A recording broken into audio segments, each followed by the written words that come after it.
I must say that, since there is so much nervousness, what I would be watching while the whole world is focused on the fiscal deficit number of whether it is 4.8, 4.9 or 4.7, what I will be watching is the broader direction and what the finance minister does to boost up the broader sentiment, which is basically on the policy front.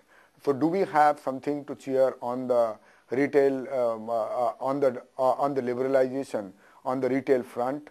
Do you have something to cheer on the insurance front? Do you have something to cheer on the roadmap for GST or DTC?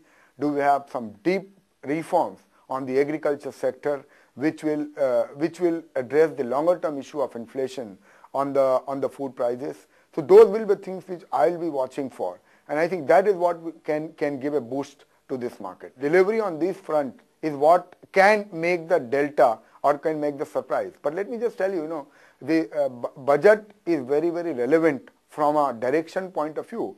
But finally, markets will get decided by where the oil prices are in the next week, 2 weeks, 3 weeks, because you have a fantastic budget which is beyond people's expectation. There will be a rally. But after 1 week, if the crude price goes to $120 or $130, I think that is a bigger challenge which we are facing today.